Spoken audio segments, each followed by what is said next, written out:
Have you ever walked past an abandoned hospital at night?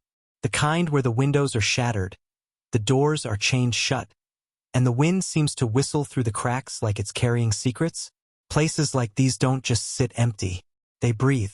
They remember. And sometimes, they don't let go. Hospitals are supposed to be places of healing, where lives are saved and families find hope. But when they're left behind, when the paint peels, the hallways rot, and the silence replaces the voices, they turn into something else entirely, something darker. And tonight, we're going to step inside. Stay with me, because what I'm about to share isn't just rumor or urban legend. These are disturbing true tales from abandoned hospitals. Stories of things seen, heard, and even captured by those brave or foolish enough to wander their halls. And trust me, by the end, you'll think twice before ever stepping into one yourself. We'll start with the story of the nurse who never left, a shadowy figure still roaming the burned-out children's ward. Then, we'll move into the basement patient, a man whose screams were ignored until silence became his prison. And finally, the whispers of St. Mark's Asylum, where hundreds of voices refused to stay quiet, even decades after the doors were locked for good. But before we step inside these crumbling walls together, make sure you hit that subscribe button and turn on the bell, because I promise, you don't want to miss the nightmares we uncover here every week. If you're a fan of real horror, the kind that makes you question what lurks in the shadows of forgotten places, then you're in the right place. So, turn off the lights, put on your headphones, and let's walk slowly, carefully, through the haunted corridors of abandoned hospitals. Just remember, you chose to press play. And once we go inside, there's no turning back. There's something unsettling about children's hospitals. Even when they're alive with doctors and nurses rushing down hallways, there's an eerie weight in the air, because those walls have seen things no child should ever endure. Now, imagine one of those hospitals abandoned, left to rot after tragedy. That's exactly where a group of urban explorers found themselves one stormy evening. And what they captured there has haunted them, and everyone who's seen the footage ever since. This particular hospital had been shut down for over 40 years. At one time, it was a state-of-the-art children's facility, but a fire tore through its west wing, and after that, the building never reopened. Locals say the flames didn't just take the building. They took souls with them, and maybe one of those souls never left.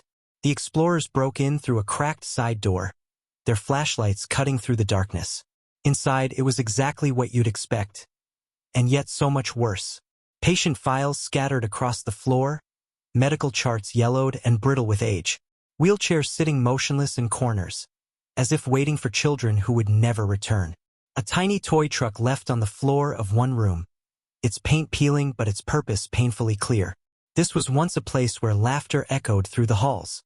Now, the only sound was the creaking of beams as the building slowly gave way to time. But the most disturbing part was the smell. Even after decades, one hallway carried the faint, acrid scent of burned wood. The walls were streaked black with soot, the tiles cracked from heat. The fire had ended long ago, but in that hallway, it felt like it had never stopped.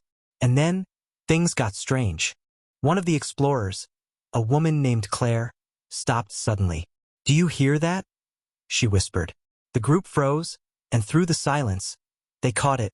Soft, melodic, almost comforting. Someone was humming a lullaby. They followed the sound deeper into the hospital, their cameras catching glimpses of rusted beds, cribs with broken bars, and long-forgotten four stands. And that's when they noticed something that made their stomachs drop.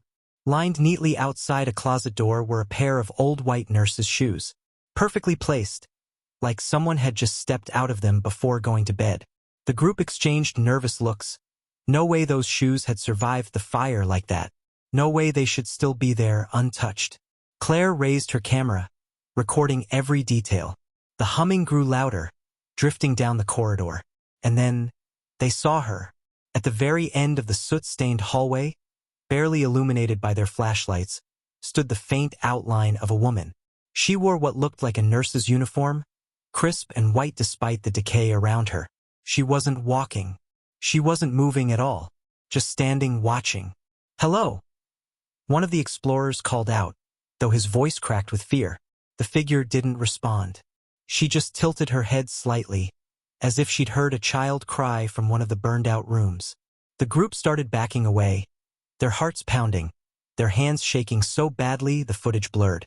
But Claire swore that as they turned to leave, the figure looked right at her. And in her hand, she was holding a clipboard, as though still on her rounds, checking in on patients who no longer existed. That was all it took. The group bolted for the exit, their footsteps slamming against the tile, the lullaby now echoing in their ears even though they were certain no one was singing it anymore. When they finally reached the outside and gasped for air, they thought maybe it was just their imagination. The mind plays tricks in places like that, right? But later, when they reviewed the footage, something sent chills down their spines. In one single frame, just a flicker, barely visible. You can see her, a shadowy woman in white at the end of the hall, frozen in place, staring straight at the camera. The explorers never went back. Some of them quit urban exploration entirely. Claire, to this day, says she'll never set foot in another hospital again, abandoned or not. And if you ask the locals about the building, most will shake their heads and tell you not to go near it. They'll whisper about a head nurse who, during the fire, refused to leave the children behind. While everyone else escaped, she stayed. And according to legend, she still does. So the next time you pass an abandoned hospital, ask yourself, are you really looking at an empty building? Or is someone who never left, watching you from the shadows? And hey, if that story gave you chills, make sure you subscribe right now. We explore the darkest true tales every week, and trust me, the next story might just be worse. You don't want to miss it. Psychiatric hospitals have always carried a certain weight, even when they were open and operational. The stories of what went on behind those locked doors were often grim, treatments that sound more like torture, patients forgotten by families, and staff who sometimes crossed the line between care and cruelty. Now imagine one of those hospitals, closed in the 1980s after scandal and abuse reports, sealed up and left to rot. That's where a small group of explorers found themselves one night. The building had been shuttered for decades, but its reputation never died. Locals whispered about it, warning anyone who asked that the hospital wasn't abandoned. It was waiting. The explorers entered through a broken side window, crunching glass under their boots as their flashlights swept across the lobby. Everything was frozen in time. Faded posters about mental health awareness, a cracked reception desk, and hallways lined with peeling paint. But their real target wasn't upstairs. They wanted the basement. That basement, according to rumor, had once been used for isolation cells. Small rooms where the most difficult patients were kept. Patients who weren't sick enough to warrant dangerous treatment, but not calm enough to be allowed upstairs. And if the stories were true, some patients spent years down there, rarely seeing sunlight. The explorers found the stairwell, its door rusted but unlocked, and descended. The deeper they went, the colder it got. Their breath fogged in the beams of their flashlights, and the smell of mildew mixed with something metallic. When they reached the basement floor, they froze. Chains, thick and heavy, were still bolted to the walls. Rusty gurneys with cracked leather restraints sat abandoned in the corners. It was clear. Whatever happened down there, it wasn't healing. It was containment. That's when it happened. A sudden slam echoed down the hallway, so loud and sharp it made their ears ring. Every light turned toward the noise, but there were no doors in that direction. Just a stretch of hallway leading to padded rooms, all standing wide open. The group pushed forward cautiously, and that's when they noticed the carvings. Etched into the concrete walls, over and over in jagged handwriting. Don't forget me. Still here. Still here. Claire, the same explorer who had seen the nurse in the previous story, ran her hand over the words and whispered. Someone was begging for help down here. Her voice trembled as she said it, because that's when the sound came. A cough. Not the dry cough of dust or mold, but wet, ragged, and sickly, like it was coming from a throat half filled with fluid. The explorers froze, the hair on their necks standing up. One of them muttered, "Tell me you heard that," and another whispered, "It sounded human." They pushed forward, following the sound, until they came to one of the small padded rooms. The door hung loose on its hinges, the padding torn and stained. But what stopped them wasn't the room itself, it was what was on the floor. In the corner, pressed into the rotten padding, was what looked like the faint outline of a hospital gown. Not just cloth, but a permanent stain, as if someone had sat there for so long that the fabric had become part of the floor. And just above it, along the frame of the door, were scratches. Not old, not rusted, fresh. Jagged lines dug deep into the wood, as if someone had clawed at it desperately, trying to get out. The group went silent, staring. And then, from the darkness, the cough came again. Louder, closer, directly behind them. They bolted. Sprinting through the hallway, their flashlights swung wildly across the walls, catching glimpse after glimpse of the carved words. Still here, still here. Each step felt like something was following them, pressing closer with every breath. When they finally burst back up the stairwell and out into the night, not one of them spoke until they reached their car. But later, when reviewing footage, they swore they caught something in the background. A shadow, tall and thin, standing just at the edge of the padded room doorway, watching them leave. The legend says that when the hospital was shut down in the 1980s, not every patient made it out. There was one, a man nameless in official records, who was overlooked. Whether through neglect or mistake, he was left locked inside his isolation cell when the building was abandoned. By the time someone returned months later, all they found was bones and cloth. But if you listen to the locals, they'll tell you he never left. That he's still down there in the basement, coughing, scratching, and waiting for someone, anyone, to finally remember him. So if you're ever exploring an old hospital and hear a cough in the dark, don't ignore it. It might not be the building settling. It might be him, reminding you he's still here. And if stories like this keep you up at night, don't forget to subscribe right now. Every week, we go deeper into the shadows, uncovering the true horrors hiding in forgotten places. And trust me, the next tale might just make you afraid of the dark all over again. If there's one place people agree you should never explore alone, it's St. Mark's Asylum. For decades, the name itself has carried a chill in the small town where it stands. Once it was a sprawling psychiatric institution, housing hundreds of patients at a time. But overcrowding, mysterious deaths, and whispers of inhumane treatment eventually forced it to close its doors. Since then, the building has been left to rot, though some say it isn't entirely empty. A group of explorers decided to put those rumors to the test. Armed with cameras, flashlights, and more courage than common sense, they entered the asylum through a collapsed sidewall. Immediately, the atmosphere hit them. The smell of rot mixed with mold. Ceilings caved in, water dripping from pipes that hadn't worked in decades. Peeling paint curled like dead skin from the walls. Medical records were scattered across the floor, listing treatments most of us would call torture today. It was a place frozen in time, but it felt alive, watching. Not long after stepping inside, they heard it. Faint, like it was carried on the air. Whispering. Dozens of voices. Overlapping. Hushed. They froze, listening. The building was supposed to be empty, yet the sound seemed to drift through the halls, tugging them deeper inside. Their flashlights began to flicker, batteries draining far faster than they should have. One explorer cursed under his breath, smacking his light, but it only sputtered more. That's when they reached one of the locked wards, a place meant for the most violent patients. The iron bars across the doorway should have been solid, immovable. But they weren't. They were bent outward, not broken by rust, but stretched as if something had forced its way through. The explorers stared, silent, a cold dread settling in their chests. Trying to shake it off, they pushed forward.